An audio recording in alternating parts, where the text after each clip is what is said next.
Because we're at 12:30. Great to have you guys here. So let me share my screen and we can start reading. We are in chapter 11, The Gifts of the Fatherhood, section 1. You have learned your need of healing. Would you bring anything else to the sonship, recognizing your need of healing for yourself? For in this lies the beginning of the return to knowledge, the foundation on which God will help build again the thought system you share with Him. Not one stone you placed upon it, but will be blessed by Him, for you will be restoring the holy dwelling place of His Son, where He wills His Son to be, and where He is. In whatever part of the mind of God's Son you restore this reality, you restore it to yourself. You dwell in the mind of God with your brother, for God Himself did not will to be alone. To be alone is to be separated from infinity. But how can this be if infinity has no end? No one can be beyond the limitless, because what has no limits must be everywhere. There are no beginnings and no endings in God, whose universe is Himself. Can you exclude yourself from the universe or from God who is the universe? I and my Father are one with you, for you are part of us. Do you really believe that part of God can be missing or lost to Him? If you are not part of God, His will would not be unified. Is this conceivable? Can part of His mind contain nothing? If your place in His mind cannot be filled by anyone except you, and your filling it was your creation, without you, there would be an empty place in God's mind. Extension cannot be blocked, and it has no voids. It continues forever, however much it is denied. Your denial of its reality may arrest it in time, but not in eternity. That is why your creations have not ceased to be extended, and why so much is waiting for your return. Waiting is possible only in time, but time has no meaning. You who made delay can leave time behind simply by recognizing that neither beginnings nor endings were created by the eternal, who placed no limits on His creation or upon those who create like Him. You do not know this simply because you have tried to limit what He created, and so you believe that all creation is limited. How then could you know your creations, having denied infinity? The laws of the universe do not permit contradiction. What holds for God holds for you. If you believe you are absent from God, you will believe that He is absent from you.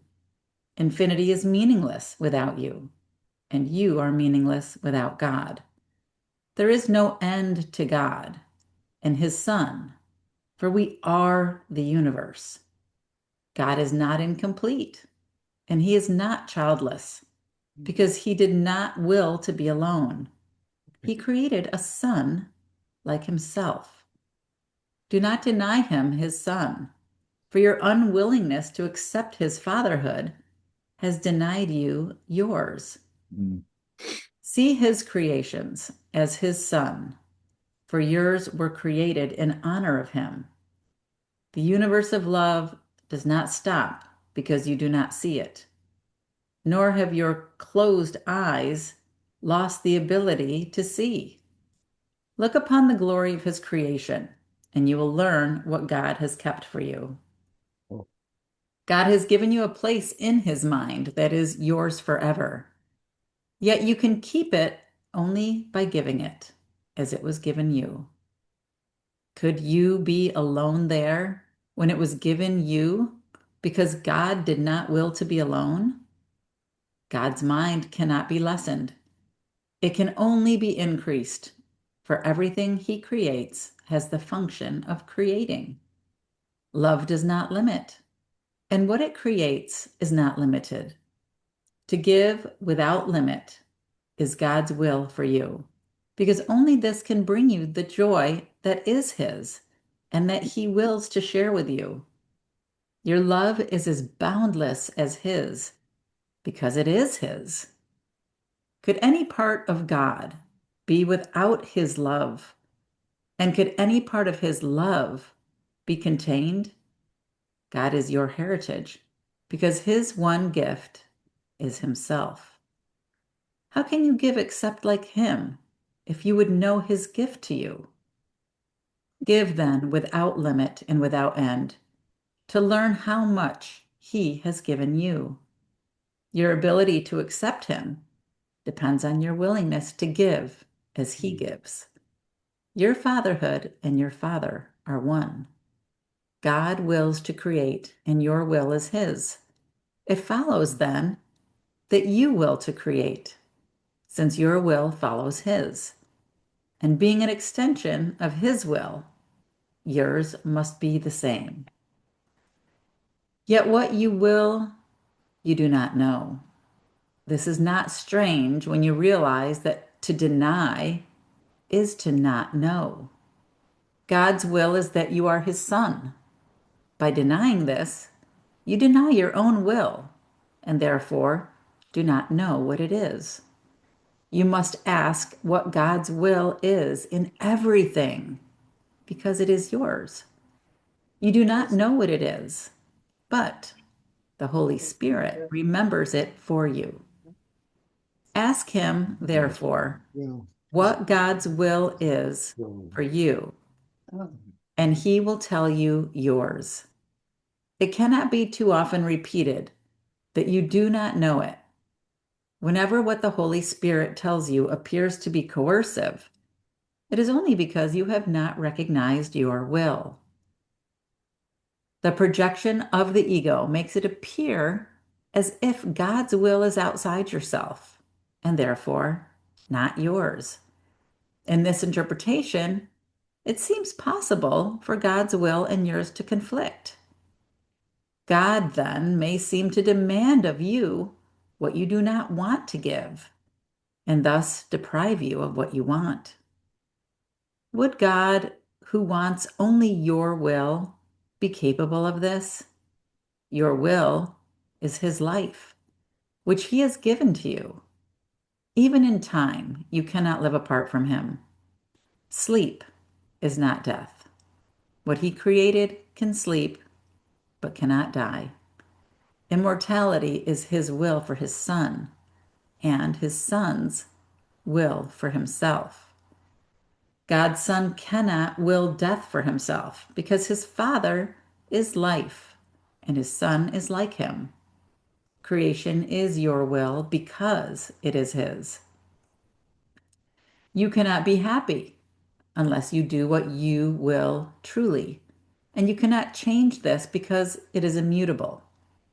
It is immutable by God's will and yours, for otherwise his will would not be extended. You are afraid to know God's will because you believe it is not yours. This belief is your whole sickness and your whole fear. Every symptom of sickness and fear arises here because this is the belief that makes you want not to know. Believing this, you hide in darkness, denying that the light is in you. You're asked to trust the Holy Spirit only because he speaks for you. He is the voice for God. But never forget that God did not will to be alone. He shares his will with you. He does not thrust it upon you. Always remember that what he gives, he keeps, so that nothing he gives can contradict him. You who share his life must share it to know it, for sharing is knowing. Blessed are you who learn that to hear the will of your Father is to know your own, for it is your will to be like him, whose will it is that it be so. God's will is that his Son be one and united with him in his oneness. That is why healing is the beginning of the recognition that your will is his. Mm. Mm, Mm. a lot of good information in that one. Mm. Hey, Cynthia, welcome. Hello, everybody. Glad to have you Hello. here today. We just read chapter 11, section 1. I've been studying this thing for over 40 years, sometimes inconsistently. But in this one, when you were reading it, I'm like, oh my God, how many ways can he talk about the same thing? I mean, there's like, I don't know how many sentences there are in this course, probably a million or more. And everyone has got its own little flavor. So, and I guess that speaks to the fact that when you have something that's one, that's all encompassing, that is only the real, then it infinitely extends into all kind of permutations and combinations and so forth. And we're all just flavors in God's gigantic ice cream cone. I love that. That was given to me directly, by the way. That's great. Oh, Flavors God. in God's Anyway, ice cream a cone. homage there to our Father. Yes. Boy, without him, we would we wouldn't even be here. We wouldn't even be these bodies. I I just don't. hope he put the right amount of sugar and didn't overdo it. Good one. Hmm.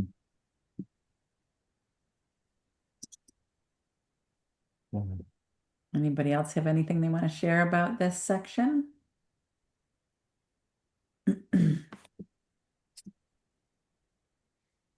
The recognition that it we kind of hear not my will but thy will be done, and in a sense that's true because there is only one will. Hmm. Yeah. So we just, once we acknowledge that, then we're not so headstrong about our personal one because we don't really see the whole picture. Therefore, we don't really know what's best. And so we just release that notion and move into the flow. We are actually in co-creation at that point. It is our will, but the little me, if you will, is more likely to see things through that broader perspective. And that then means that you have moved into the greater will as co-creators. So it's just kind of letting go of the separated self, which can only see things in a limited fashion, and I then love gets bent on an outcome, as there's no set outcome. It's still the enjoyment of the ride is the ultimate will. Hmm. I love that you use the word in the flow, Mary. And that brought me back to I'm still listening to season 2 of the telepathy tapes. It's so good.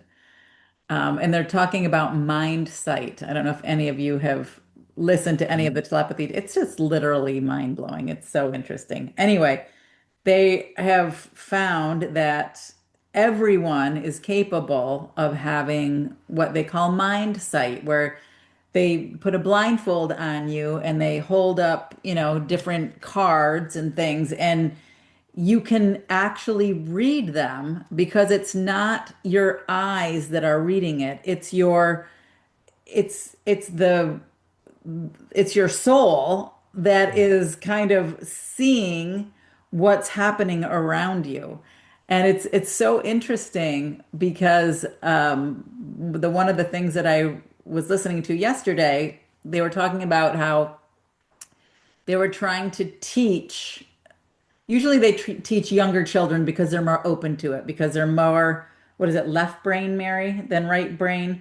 And they're able to be open and get this like really fast, really fast. But the older children have a little bit of a tougher time grasping it because now they're subject to what society is telling them that, your eyes are the only thing you can see with. And so they kind of get you programmed into this world instead of understanding your creative power as a child of God. So anyway, what they were talking about, they were showing this one young woman how to do it and with a blindfold on and she would get little pockets and little visions of the colors of the cards and the shapes of the cards. And as soon as she started relaxing and allowing, it was coming faster and faster and faster. And then pretty soon she was getting all of them right. The what was on the card, the shape, the color, the this, the that. But they weren't reading them here. Sometimes they were reading them here or even here, different areas they could see better. And the woman was asking the child, what did it feel like when you started to be able to really see them, to explain that feeling. And it was the same answer that they were in this flow, this amazing flow of just allowing and connection, no trying, no forcing. And that's kind of what I see when we're talking about the will of God. You're just aligning with that higher self, right? You're allowing the Holy Spirit to be that communication tool, but it's still you. It's like the Holy Spirit is also not separate from you, right? Like it's all part of the one mind of God. Mm. Yeah, the talk tracks are great too after you're done with all the episodes. But that particular episode blew my mind. Yeah. And I've shown it to so many people because I was able to spin a 45 record on my fingers as a very young child, like 2 years old, 3 years old, etc., and tell you which record it was. My Yeah. parents recount that story that I could pick up a record in my hand and tell them which side of that 45 I wanted to play because I could sing it. Yeah. That's And amazing. I've lost that skill as I got older, but I do still, when I talk to people, I tend not to look at them. And you could say that it's because I don't get much out of the visual, and that's true. There's no denying that. But I actually see them or can concentrate better on what you're saying if I'm not looking at you. Mm. I Hmm. see you through another place in my body. And so when I saw that episode on the telepathy tapes, I was like, oh my God, this is something that I haven't been able to put into words because societally, the only explanation is that I don't look at you because I can't really see you well. But there Right. is, in fact, another explanation. So Mm. it's fascinating. The telepathy tapes, to me, are a tremendous example of how we are moving forward as spiritual beings. A lot of people are talking about how we're going to meet extraterrestrials, and yeah, that will broaden our experience, but I think the telepathy tapes are major in Hmm. that consciousness expansion. Mm. Are the telepathy tapes of video too? Or I mean, I thought it was just Yeah, audio. they're they're all YouTube. Oh, it's on. So as well as Oh, podcasts, but their YouTube has all of them, including what's called the tracks to listen to. So there's a ton of it. They're also putting out a movie. They've just wrapped up the filming of it, et cetera, and the opening it up for comments. So there's going to be an actual movie out, huh. and also the next set of the telepathy tapes for the fall. A movie or a documentary? They're calling it a movie. Okay, cool. Hmm. So interesting. Yeah. Very good. Yeah, Because to be in that flow. whenever I'm listening to it in the car, I think that this would make a great documentary. But a movie's good too. Yeah. Yeah, thanks, Mary. That's great. Fantastic. I had uh I was a Sufi back in the oh God, mid to late 70s and then into early 80s. And I was around Pir Vilayat Khan some during that time, and he would talk about to us that they would use him as an experiment. They would put him in like a vault, or at least several rooms away from where they would be as a, let's call them scientists, experimenters, whatever. And they would have like a little quiet conversation, and they'd ask him, what was said, and he could say it back. Mm. And I thought that's pretty incredible. And he could see things as well. So yeah, Pir Vilayat Khan, I invite you to check him out. His father is Hazrat Nayat Khan, who we barely knew, but he spoke of so very highly. And because of Pir Vilayat, Denise and I met, got married, and had three little kids. Mm. So a very, very important soul in my life. All right. Thanks for sharing that, Tim. All right. Any other conversations? Or shall we continue to read? Okay, here we go. Mm.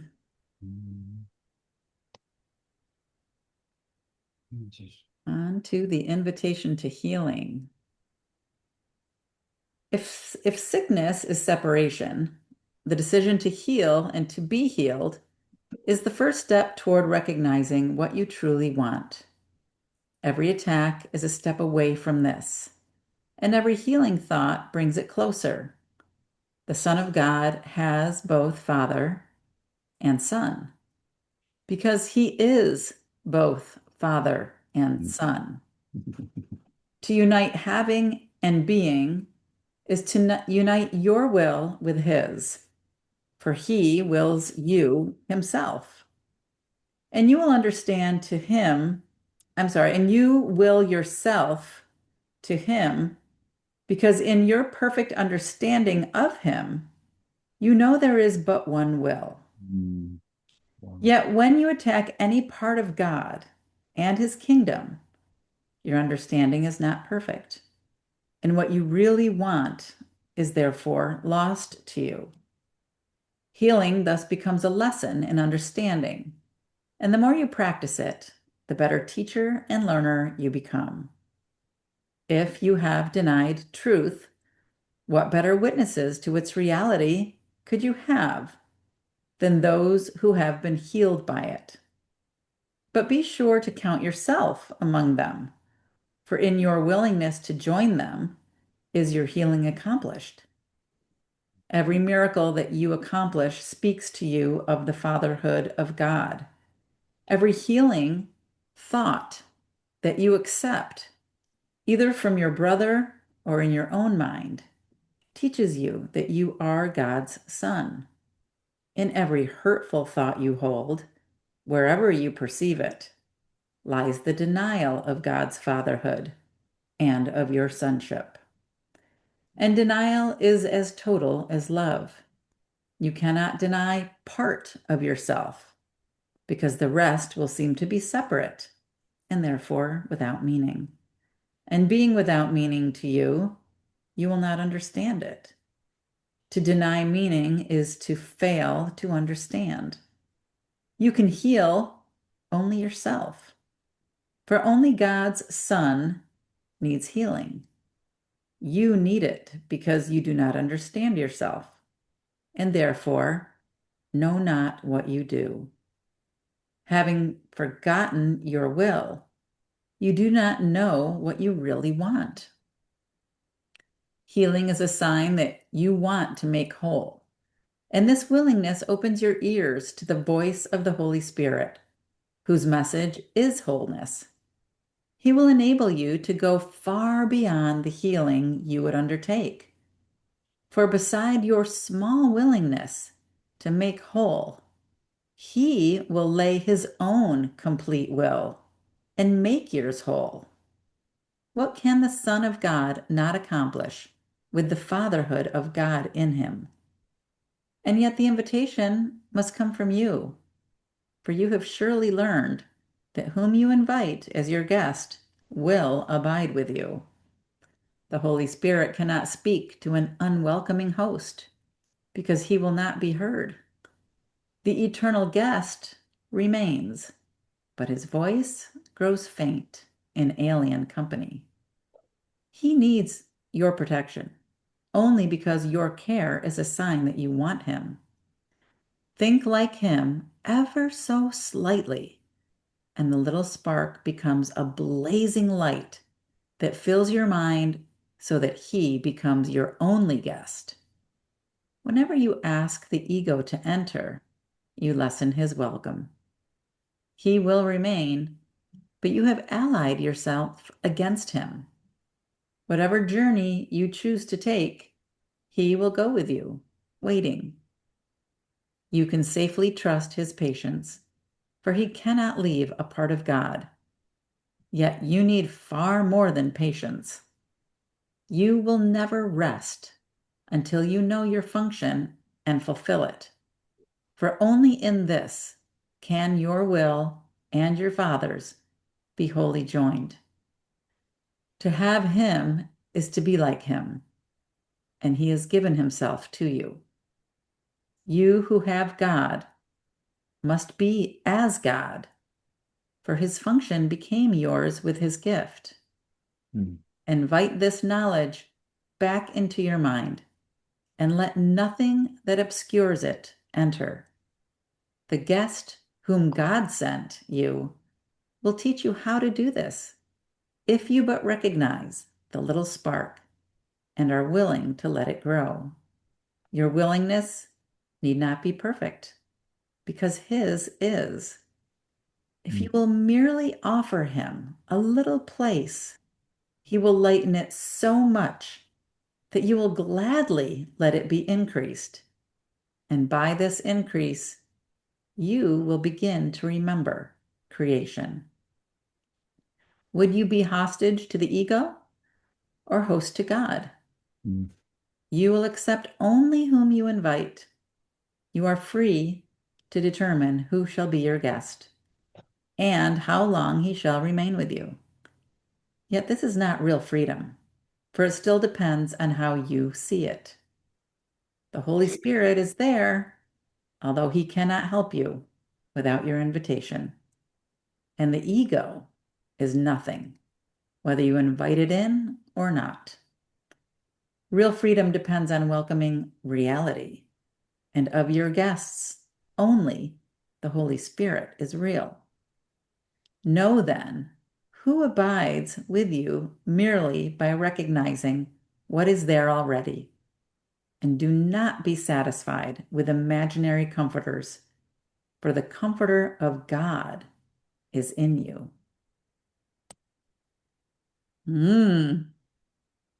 There we go. Hmm. Accountability. Who are we welcoming in to share our mind with us? Hmm. Staying focused on that. on meditation. See how that works. I mean, we meditate to clear the mind, right? Kind of Yeah. stuff. Now we want to align it with that divine force. Or as somebody lately mentioned to me, when they talked about the force in the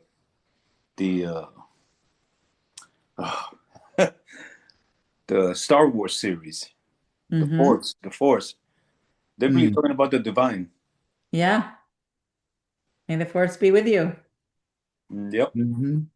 And all that telepathy stuff that they do, all that, or telekinesis rather, right? Because Yeah. associated with the force.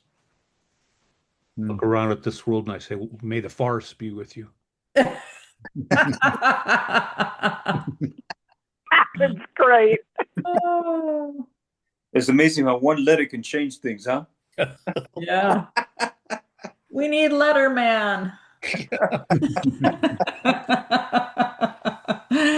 If you know, you know. Letter woman. Correction, goddess. There you go. Gosh, that's funny. Uh, Mm. But yeah, I mean it's being vigilant only for God. mm,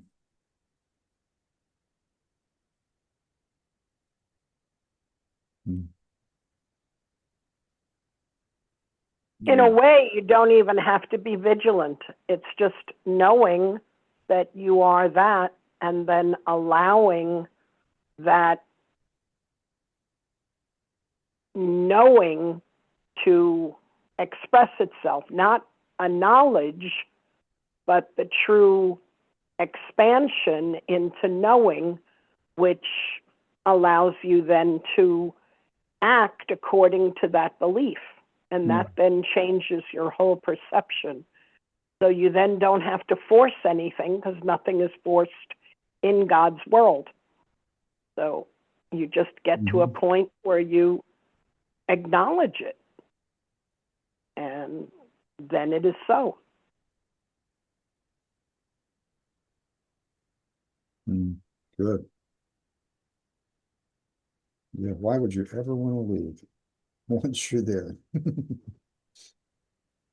Mm-mm-mm. The excuses we make up and we fall for to buy into the false, the unreal, the magic, whatever you want to call it. Yeah, it's a problem, the entire problem with the world. They've been sold out by a gigantic carny show. Step up there, son. 3 balls for $1.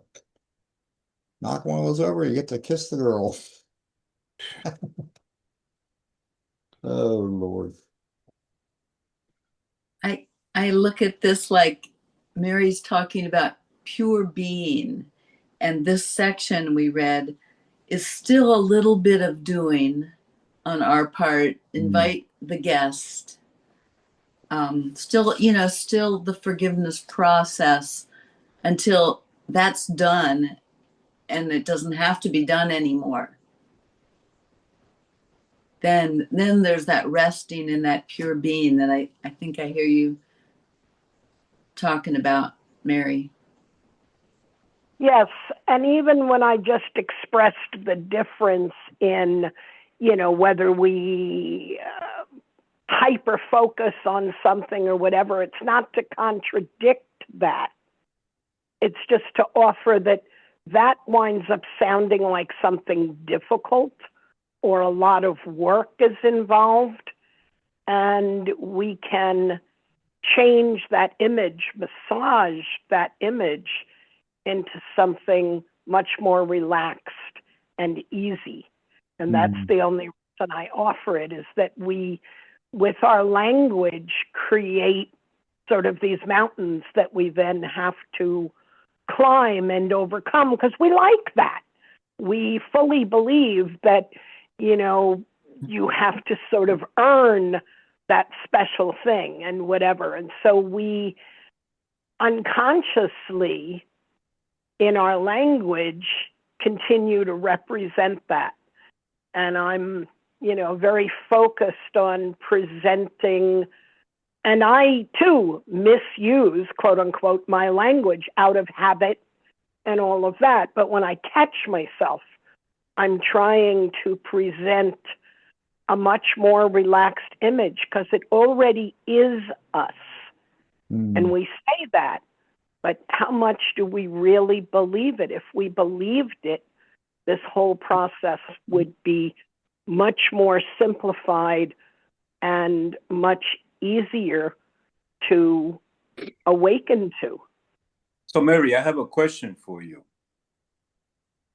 Yes. Being as it is, with what you're about to experience, your procedure, do you find yourself allowing some of these things that we mention in terms of being able to? Okay, I can get it. Oh, sorry, Ernesto. I Something wrong muted here. you by accident. Can you unmute yourself?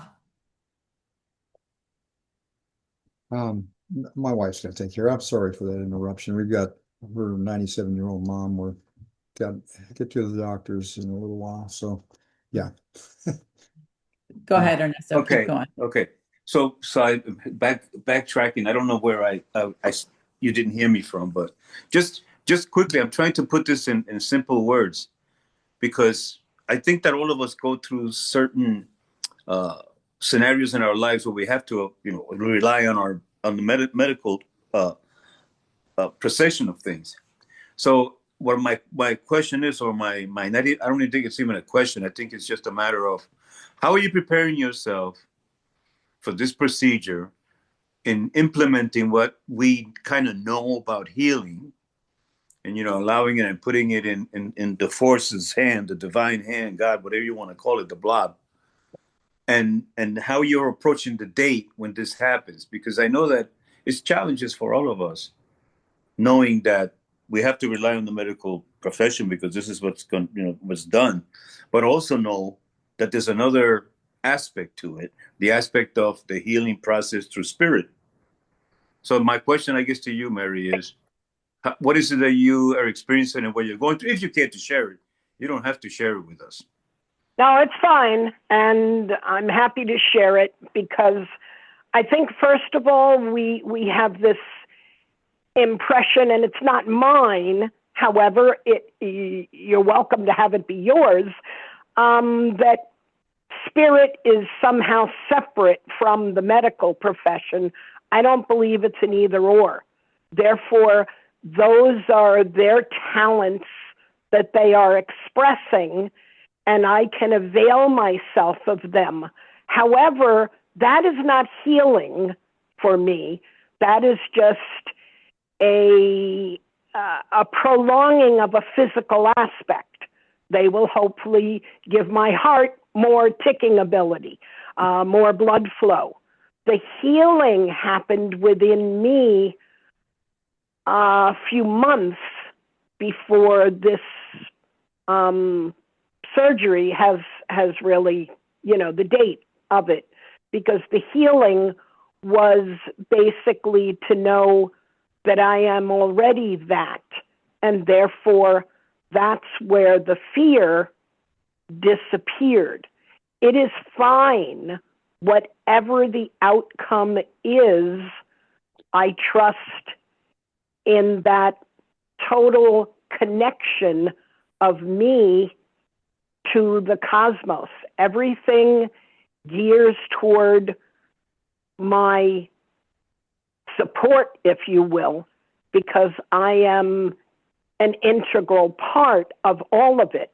So we support, every part supports every other part, because every part is every other part.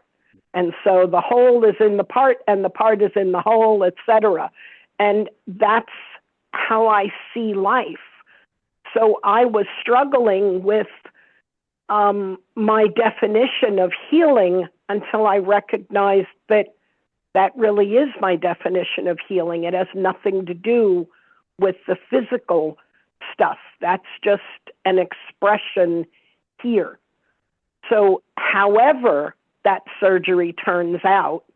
It is unlikely that I will start a new life, that I will, die on the table.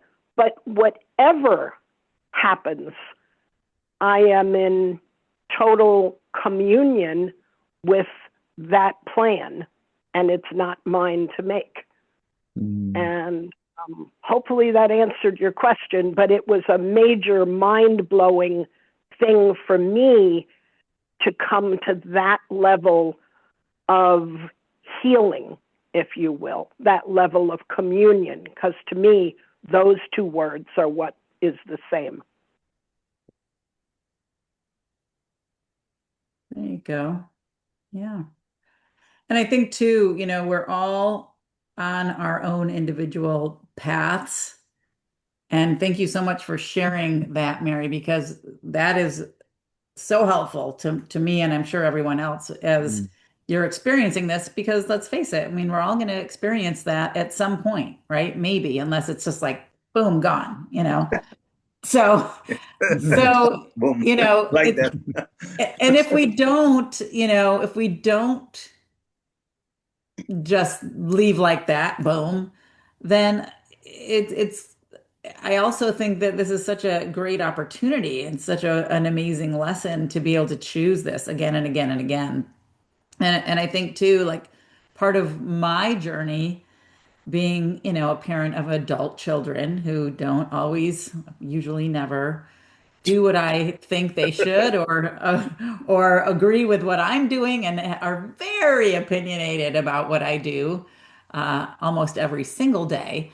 Um, it does require vigilance on my part because it's a constant um, Reminder. dialogue with someone I deeply love who is very aligned with fear and and very clever at executing language that I then either must respond to, either by responding or not responding. I have to respond.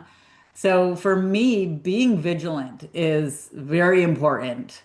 And aligning with love again and again and again and again and again. Not all day long, but certainly during some particular parts of my day that are engaged in this kind of communication. So, yeah.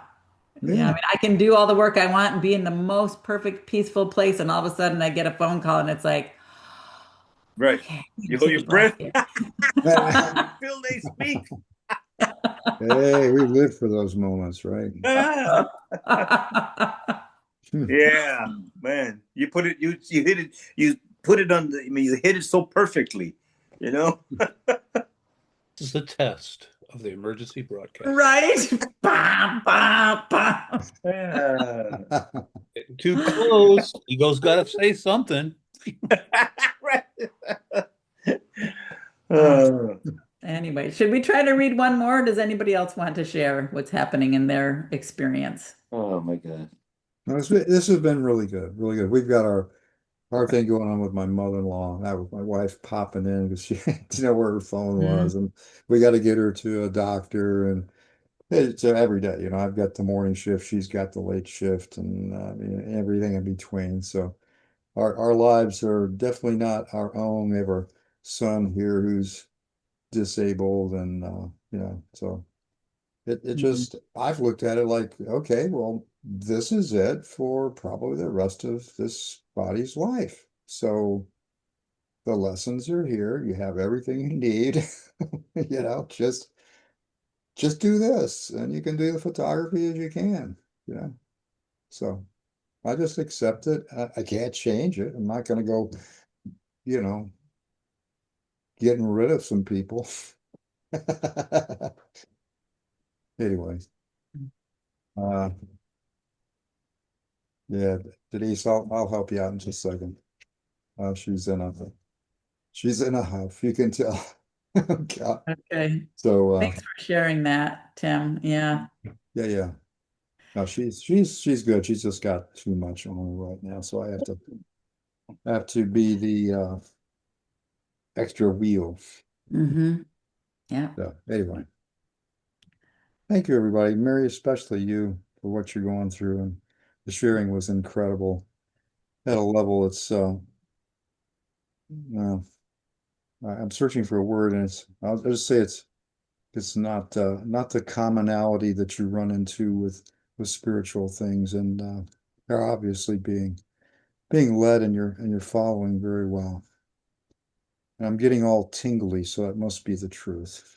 There you go. Yeah.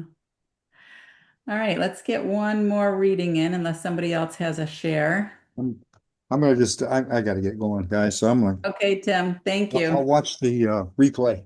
Bye-bye. Okay. All right. From darkness to light. Yes. Yes. When you are weary, remember you have hurt yourself.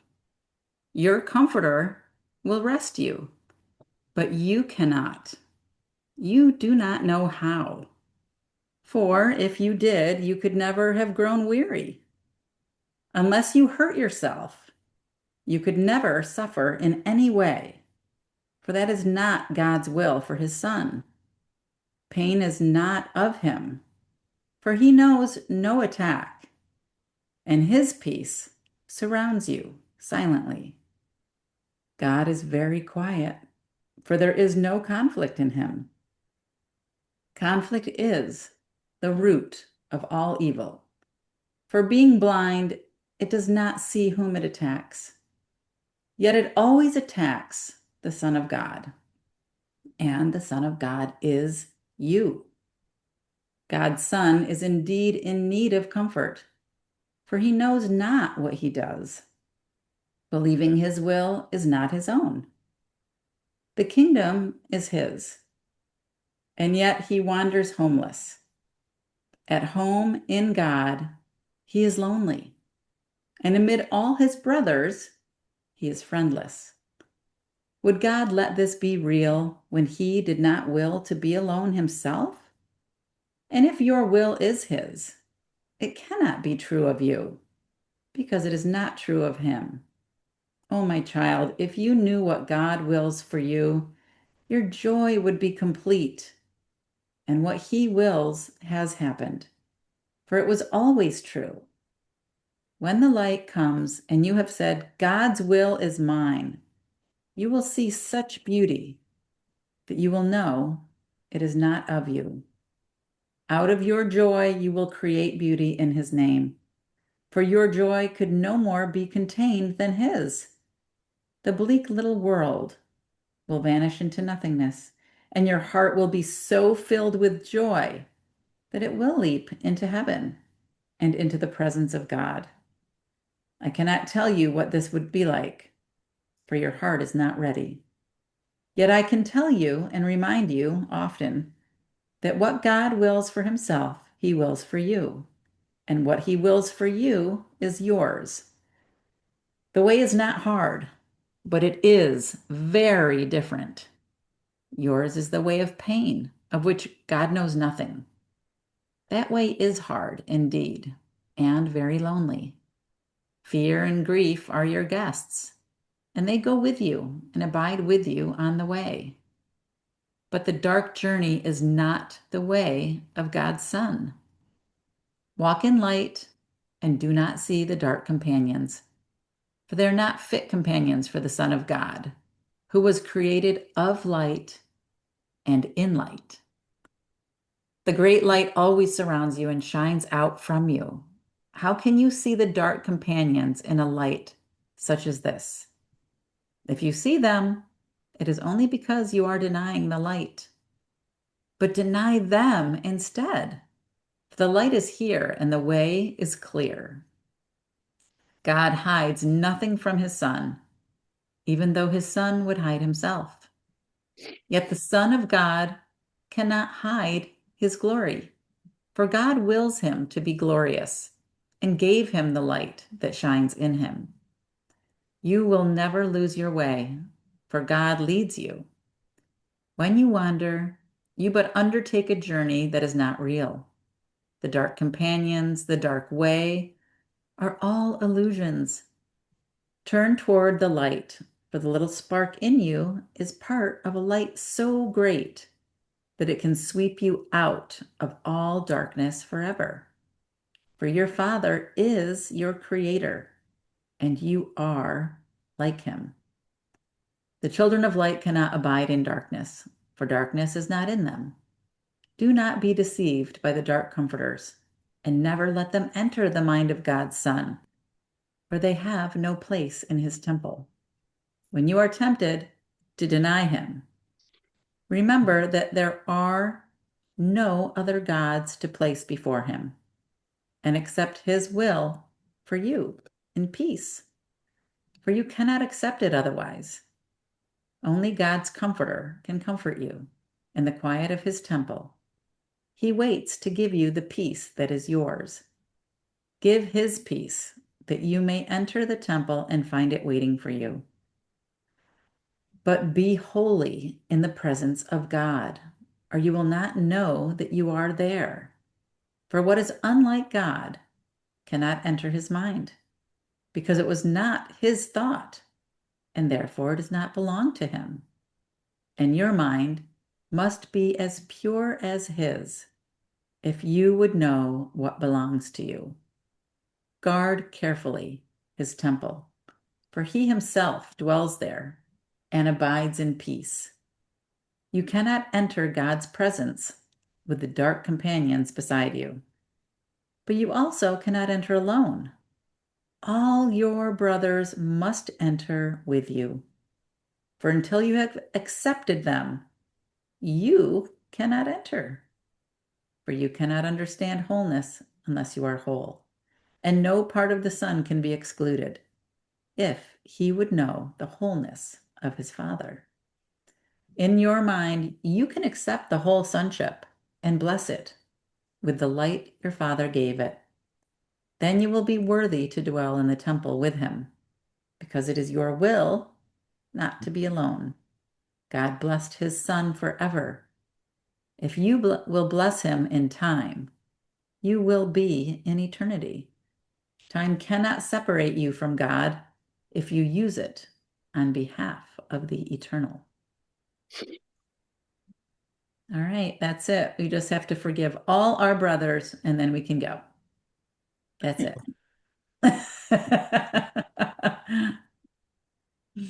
We just have to see the Christ in all our brothers. Then we can enter the temple and be in peace forever. Yeah, but you can't forget also yours too. You have to forgive yours. Of course. I think that happens simultaneously, right? Hopefully. Oh boy. Because there are no others. That's It, right. it seems in time that it's like, okay, now I've forgiven all my brothers, but I know it's still myself. But Right. okay, but now I'm not projecting it, but it's still in here. But there are no others. So that's how it happens simultaneously. Yeah.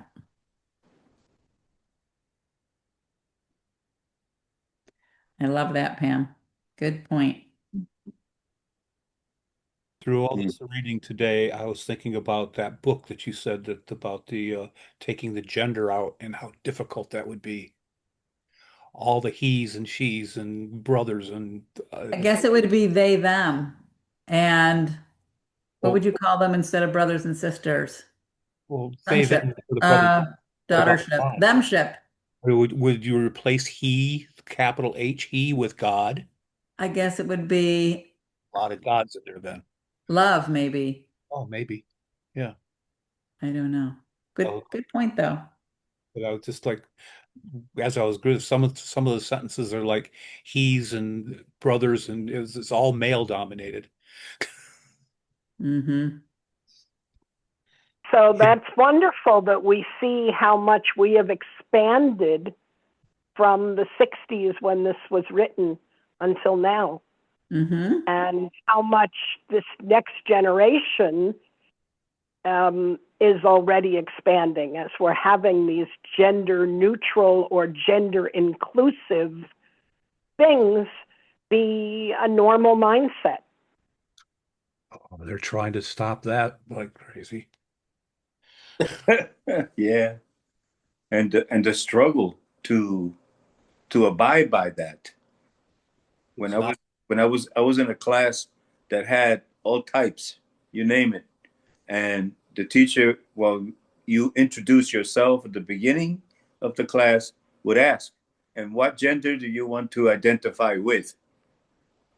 Mm-hmm. So it was long because now we're getting into, like you were saying, him, they, that, all that, all of that, and it's like, and in my mind, I'm saying, man, how am I going to remember this? How am I going to remember what, when I'm looking at somebody who's transitioning and I can't tell what they are by looking at them, I have to remember now. So I've said, well, if I can remember their names, I'll just call them by their name. That's it. Yeah. That's a way to resolve it because it's challenging, but you're right. It's happening. And I guess that's the conversation it creates this scenario where now you're thinking about this whole thing, at least. Yeah. I just see everybody as they are, no gender neutral. Not a body. Yeah. Not a But body. to begin with. Yeah. Yeah. Struggling times at times. I mean, and these are young people. Most of these kids are under 20. Oh, that's where it's really big. Yeah. Where it's really Yes. Yes. And so there was one particular guy who had his nails all painted different colors, and I said, and I asked him, I said, why do you paint your nails? And then he went into this whole explanation about how there was a time when now the whole big thing is men being able to identify with the female part of us. And so this was a way of making the statement. Mm. I would have just been, hey, because I like it. I get Elena used to do my nails all the time. It was because my daughter did it. Look how modern you are, Carl. Yeah. I So didn't care. so I didn't the, care. the, the books that I'm reading now is just split Palladium books. Is that this is anyway. The big emphasis is on balancing ourselves, our gender self, and being able to balance those two identities or forces, the male force, the female force, if you can even call it that, being able to balance that in ourselves. That's what they harp on a lot. That this is where our struggle kind of begins. I'd see it. We are balanced when we're born. It's all society that gives us all these parameters that we're supposed to adjust to. And I've never been one to accept societal norms. But they're so ingrained in us and advertising and billboards and just in our speech and in how we're supposed to communicate. It's a manipulation. It's a separation. They're trying to separate us when we're all really one. So anyway, Great conversation. I love it. Okay. Anybody else have any burning shares before we close today? All right, great to have all of you here. Thank you. It's a nice big group today. Have a wonderful day, and we'll see you next Monday. Thank you, everyone. All Thank right. you. Thank Thank you, you. buddy. bye. Bye.